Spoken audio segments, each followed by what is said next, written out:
Welcome to the deep dive. Today, we're getting into something really critical. How artificial intelligence is, well, changing the job market. Yeah, it's a huge topic right now. Definitely. We've gathered some great material looking at strategies from Forbes on future-proofing your career, insights from the University of San Diego on employment trends, and a closer look from Built In on which jobs might be affected. Right. And our goal today really is to cut through some of the noise. Exactly. Move beyond the headlines, give you some practical understanding, and maybe some clear steps you can actually take so you feel, ready for this age of AI, not overwhelmed. Yes, exactly. We want to connect the dots between what these different sources are saying. So you walk away with, hopefully, solid knowledge and a sense of how to navigate it all. Okay, so where do we start? This sort of two-sided impact seems pretty clear from everything we looked at. Yeah, it really does. On one hand, AI is definitely a disruptor, shaking things up. Built In gets right into it, points to areas like customer service, transportation, self-driving cars and trucks. Right. Big changes there potentially. Even entry-level coding, research analysis, those kinds of roles. They mentioned a survey from 2023 where companies actually said they were already using AI to replace some workers. Wow, already happening then. Yeah, and they expected more layoffs because of AI down the line. So it's definitely something to, pay attention to. It is, and it helps to understand why, right? Yeah. It often comes down to tasks that are, well, routine, predictable. Things AI can learn a pattern for. Exactly. The University of San Diego's insights back this up. They talk about chatbots handling customer service, automation streamlining paperwork and finance, insurance. And robots in factories, warehouses. That's been happening for a while, but it's accelerating. Yeah, clear examples there. Okay, but then there's the other side of the coin, which is actually pretty interesting, AI creating new jobs. Right, that often gets less attention, but it's crucial.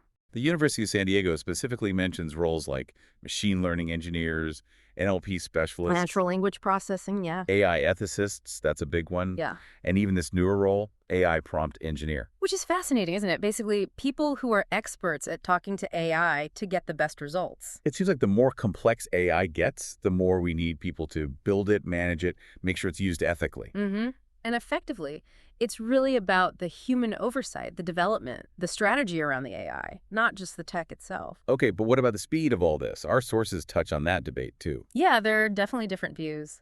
Built In mentions some more cautious takes, like Nick Clegg from Meta suggesting current AI might be, quote, quite stupid. Huh, okay, well, maybe not ready to take over the world just yet then. And Sam Altman from OpenAI thinking it could be wildly overhyped. So that kind of balances out the maybe more dramatic predictions. It does, and the University of San Diego material mentions that too, looking back at, that 2013 Oxford study. Oh, yeah, the one that said a huge chunk of U.S. jobs could be automated. That's the one. And the feeling now seems to be, well, maybe those estimates were a bit high, or at least the timeline was off. So the thinking is shifting more towards AI as a tool, something to make workers more efficient, rather than just replacing everyone. That seems to be the more common view now, yeah. Enhancing capabilities, augmenting work. Which leads right into this idea that our skills need to change. Right? Yeah, absolutely. The University of San Diego brings up that World Economic Forum report, the 2025 Future Jobs One, saying something like 39% of core job skills are expected to change by 2030. Yeah, a significant shift. And maybe not surprisingly, tech skills are right at the top of that list in terms of importance. So it really underscores the need to be proactive. Yeah. Preparing your career isn't just like defense against being displaced. No, it's about actively building the skills that are going to be really valuable as things keep changing. Okay, so let's dig into that. The strategies. Forbes had a ton of practical advice here. Yeah, really actionable stuff. One of the first things they hammered home was mindset. Seeing AI as a tool, something that can help you, not just something scary. That's fundamental, isn't it? Fear just makes you resistant. Curiosity opens doors. They had that great line, the learning gap equals the earning gap. Really pushes the importance of taking time to learn about AI, figure out how it applies in your field. Yeah, that perspective shift is step one. And another Forbes point ties into that. Really get specific about what AI can and maybe more importantly cannot do in your industry. Don't just rely on general ideas. Right. Know its limits. Be informed. Stay proactive. And then there's this huge emphasis across all the sources really on uniquely human skills, the stuff AI is just not good at. Yeah, this came up again and again. Forbes lists things like, Critical thinking, creativity, emotional intelligence, Adaptability, communication, empathy, leadership. decision-making, handling tough conversations, spotting opportunities in chaos, crafting strategy. It's a powerful list. It reminds you that, our humanity is still a massive asset professionally. AI can process data, automate tasks. But it struggles with nuance, right? Human interaction, that creative spark, navigating tricky emotional stuff, Exactly. That's where people remain absolutely essential. which flows right into the next point. Well, Continuous education, upskilling, reskilling. yeah. It's not a one-off. No, definitely not. Forbes talks about investing in certifications, online courses, LinkedIn Learning, Coursera, those platforms. Shops. Right. Things aligned with these future-ready skills. It has to be ongoing. And the University of San Diego, as you mentioned, their master's program is an example of that deep dive, but it doesn't have to be a full degree. No, the key is just actively seeking out ways to learn, both the tech side, understanding AI, and those crucial human skills like emotional intelligence. And it's not just theory, is it? Forbes had that great analogy, comparing learning AI tools to the women in Hidden Figures. Oh, yeah, becoming the experts on the new IBM machines. Exactly. Don't get replaced by the tool. Become the best person at using the tool. Learning to work with AI can seriously boost your productivity, the value you bring. That's such a good way to frame it. Think of AI as like a superpowered assistant. It handles the grunt work. Freeing you up for the bigger picture stuff. Yeah, strategic thinking, innovation. Forbes also mentioned shifting focus from just what you do to why you do it. How does that work? Well, AI might automate specific tasks, the whats, but understanding the purpose, the value, the why behind the work, that's still human territory. Okay, that makes sense. Then there are the more sort of interpersonal strategies. Forbes talks about personal branding, building strong professional relationships. Yeah, your network, your reputation, hugely important, especially when things are changing. You need that support system, those connections. And just staying informed, keeping up with industry trends, new tech. Hmm. That seems like a constant thread. It has to be. You need that awareness to see what's coming and adapt before you have to. Forbes also had some interesting ways to think about actually weaving AI into your work, like finding ways your human skills complement AI. How so? Well, maybe you focus on judgment, innovation, the stuff AI can't do. Well, you let AI handle the more repetitive analysis or data crunching. Okay, so it's about finding that synergy. Yeah, they even use the phrase AI as a silent partner, helping with automation, giving you data for decisions, but letting you amplify your human edge. That's a helpful model. It's not you versus the machine. It's finding the best combination, recognizing the strengths of both. Which sounds like it requires, fundamentally, being a lifelong learner, being adaptable. Definitely. Forbes makes that point. The days of static job descriptions probably over. Flexibility, openness to change. That's key now. And that adaptability links back to emotional intelligence again, doesn't it? That came up a lot. It did. Leading people, influencing, building trust. AI isn't doing that anytime soon. That's deeply human. Forbes even mentioned just being open, trusting your own abilities, being willing to learn new things like AI prompting. Yeah, having that growth mindset, seeing changes as opportunities, not just threats. And focusing on what makes you different, your creativity, your critical thinking. Lean into those differentiators. It really comes down to taking charge, doesn't it?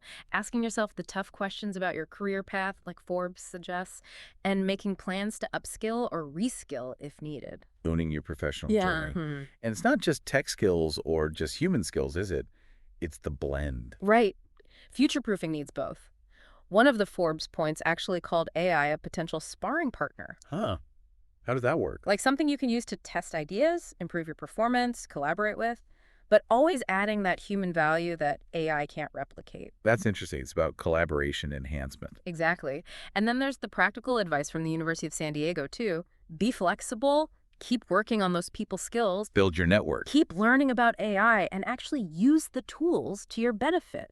Concrete actions you can take. Okay, let's flip this around for a second. What about jobs that are less likely to be replaced? Did the sources agree on those? Yeah, there was quite a bit of consensus there, actually, between Built-in and the University of San Diego. What kinds of roles? Mostly ones that need a lot of human interaction, empathy, creativity, complex strategic thinking. Okay, like what?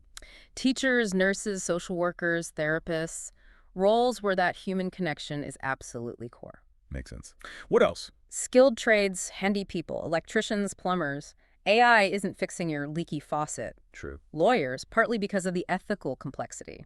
HR specialists, because of the personalized interaction needed. Writers, especially for complex, nuanced stuff. Artists needing originality. So it's encouraging, really, that Yeah. human connection, creativity, complex problem solving, Yeah. still highly valued. Absolutely. Those professions have the human element baked right in. AI, as it is now, just can't replicate that level of nuanced judgment and interaction. And for people who do adapt, who learn to work with AI, Yeah. there are potential upsides in the workplace. Really? Definitely. Built-in talked about maybe getting to do more focused, more engaging work because AI takes over the repetitive That stuff. sounds good. Less drudgery. Potentially more efficient workdays too, maybe even shorter ones. Though they did raise questions about how pay and benefits would work then, which is important. True. What other benefits? More informed decisions because AI can process so much data. More chances for innovation maybe because you're freed up for complex challenges. Even more personalized customer interactions using AI insights. So it's not all doom and gloom.